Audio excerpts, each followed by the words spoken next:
Right. So to kind of play on the idea of job hunting here, I'll use the metaphor of this is a very, very old saying in the United States. It's called shotgun, rifle, and scope.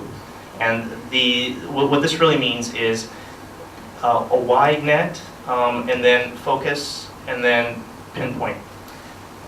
So let's take a look at that. So for the shotgun, to cast a wide net for your search, we would go. A good place to do that is to go to a job fair.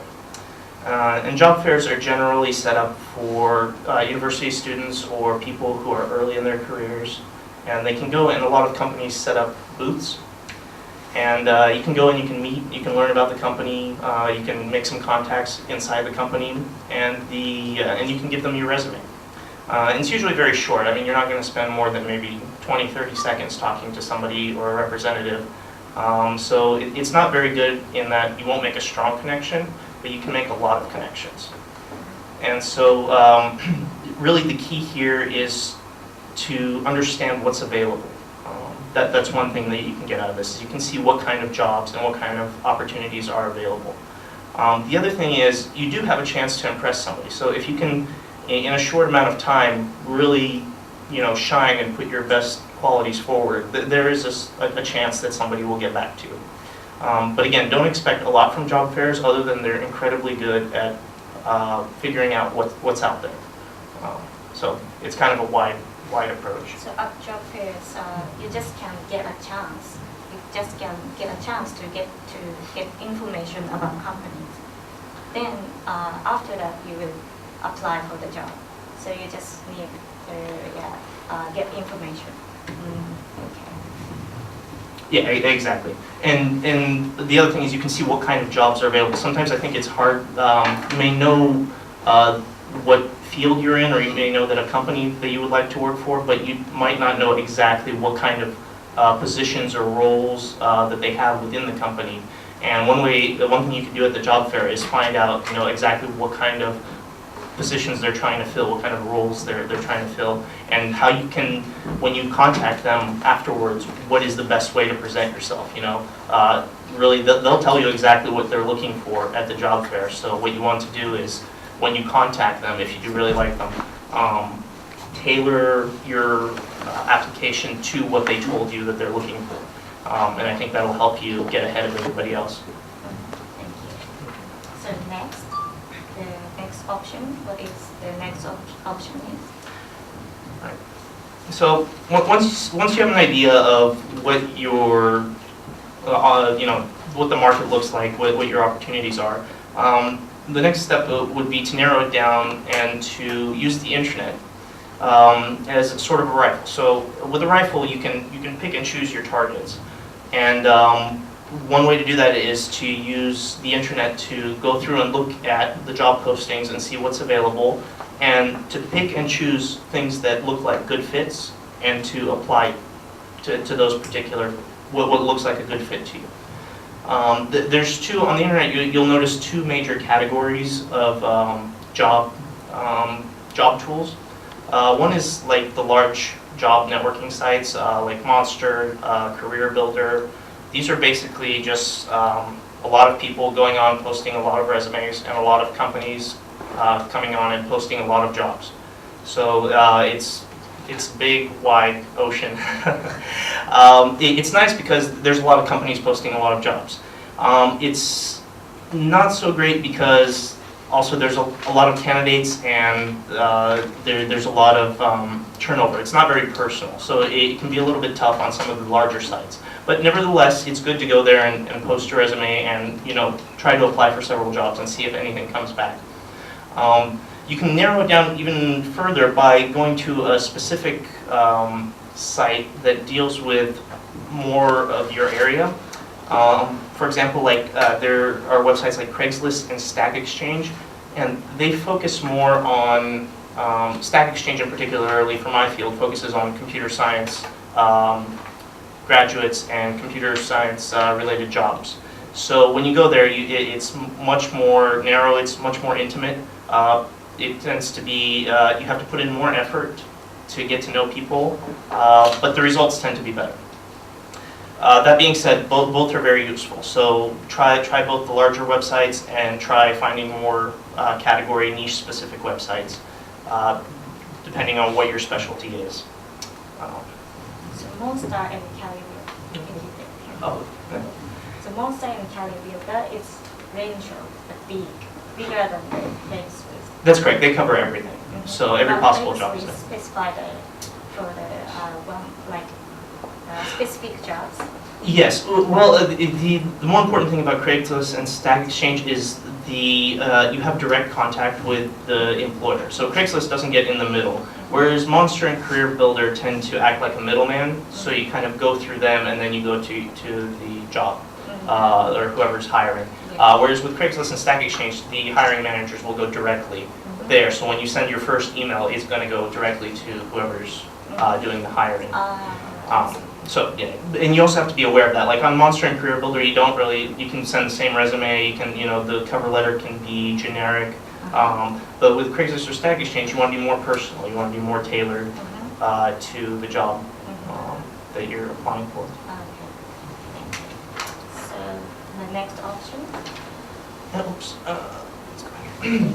So the final option, and this is the closer we get to being more specific, the more likely you are to be successful. And this is probably the most narrow option, but it also tends to be where most people find their jobs. And that is your social network. And by social network, I don't just mean Mixi or Facebook. What I mean by social network is the people around you, the people you know, the contacts that you've made. And one of the nice things is the prior two options that we talked about, job fairs and just internet job sites, is they'll allow you to build up a social network. So, and in the end, I think this is where you're going to find the best jobs that suit you. And let's just briefly talk about a couple of the options we have within social networking. So of course there's like Facebook, LinkedIn, where you actually connect with people. And those people will help you find jobs. But the thing is, you need the problem with sites like Facebook and LinkedIn, you have to know the people ahead of time. So they're very useful once you've had a job or two and you have some coworkers or colleagues or clients that you may have met who know you already. And if they know that you're looking for a job and they know something about you, that's going to give you a huge head start. So definitely. One of the key things to do there as well is to show your value, but don't necessarily use it as, hey, I'm looking for a job. Try to be discreet in that you want to say, hey, look, I'm great at doing this. And if an opportunity presents itself, try to sell yourself to that opportunity. Don't just try to say, I need a job. Say, oh, I noticed you're working on this new technology, or I noticed you're working on this project. I'm really interested in it. Could you tell me more about it? And so try to do it that way, rather than using it as directly, hey, here's my resume. So try to be discreet. So the other way to build up your social network is trade shows and conferences or events. Let's say you're a marketing specialist, right? I would go and find out what kind of events and conferences they have for marketers, for training marketers, for companies that sell marketing type services, and go there and just talk to people. And the thing is, I think this is really where you find great opportunities, is when you just sit down and have conversations with people. Don't look for a job, look for opportunities. So talk to them, ask them what they're doing, ask them what they're working on, tell them a little bit about yourself and your interests and your hobbies, and things like that. And I think that's where you'll make connections, and try to look for opportunities that way. And then last but not least is friends and family. I think friends and family can be a double-edged sword, as we say. So do be careful here. But friends and family, I think, can sometimes be a great way to. We forget to ask sometimes. So use them as a resource. And friends may know other friends, and they'll just help you extend your social network. Likewise with family, like my dad at one point knew somebody who was working at another job that they needed some computer specialist help, and I was able to make a connection that way. So whatever you can do to expand your social network and to just build up the amount of opportunities that are available to you will help you find what you're looking for. A lot of people don't even write a cover letter. So one of the complaints that I hear a lot about receiving resumes from people is managers will receive just tons of resumes, and they'll just have a stack of resumes like this, and maybe they'll have 2 or 3 with a cover letter on it. They'll pick up the ones with the cover letter first because because those people obviously care more about the job and the position. So write a cover letter. So that's step 1. And step 2, when you write the cover letter, make sure that it's not about you, that it's about the company or the company that you want to work for. So the one thing to keep in your mind when you're writing a cover letter is, why are you applying for this particular job? There's a lot of jobs out there. Why this job? What is it that makes this job special? Your object to apply for the job, right? Exactly. Exactly. I mean, think of it almost kind of like, maybe you're in a bar, right? You want to find somebody to talk to. When you meet them, you want to say, why is it that you chose to speak with this person versus everybody else in the room, right? I think that when you open with that, I think it gives you a lot of strength, and it builds a very strong relationship right away. And then also I put in there some bonus points if you can somehow incorporate and show proof that your interest is legitimate. So it's one thing to say, oh, I really like this job, it's cool. Okay, that's already, you've already gotten to the top 80%. But if you want to get even better, say, I'm really interested in this job because I've already worked on this piece, or I'm interested in this particular thing. And if you can show that somehow, that just makes it, you're going to go right to the top of the list. So I think this is key for doing that. Does anyone?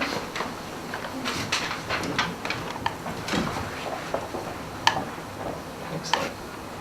Okay. And so here, okay, we have a cover letter and a resume. Okay, very nice. All right, well, let's take a look at the cover letter first. So the cover letter here, it's good. It's short, a couple of paragraphs. I'll go ahead and read it if you don't mind.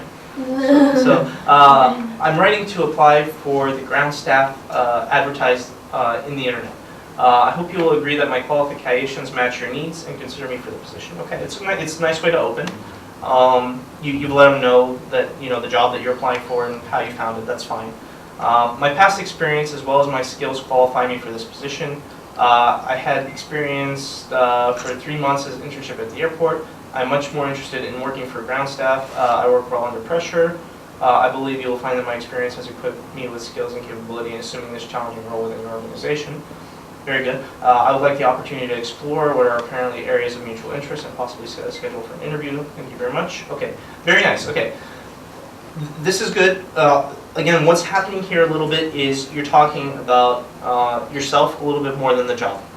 So it's good. Really, everything you said here is what you want to say. The only thing is you want to say it in a slightly different way. Instead of saying, I had experience for 3 months working as an intern at an airport, you would want to say, my experience working at an airport will help me succeed as ground staff on your position. So you kind of want to focus more on the fact that the job that you have, I'm equipped for. It's a little bit nuanced like that. So what you want to focus on here is the ground staff position. Just keep saying you need, for ground staff, you need somebody who has experience working at the airport. And during my time working as an intern at the airport, I did the following things. I did X, Y, and Z, right? I helped with the baggage process. I helped with coordinating staff. And that would make me a great candidate for the ground staff position. So what you want to do, the key here is what you want to do is you want to show that you understand the ground staff position, and you want to show how you fit the ground staff position. It's not so much important what you did before. What's more important is what you can do in the future. But this is very good, very good. So just some slight changes. Try not, anytime you use I too many times, you can probably change it. So try not to have too many I's. That's an easy way to kind of think about it.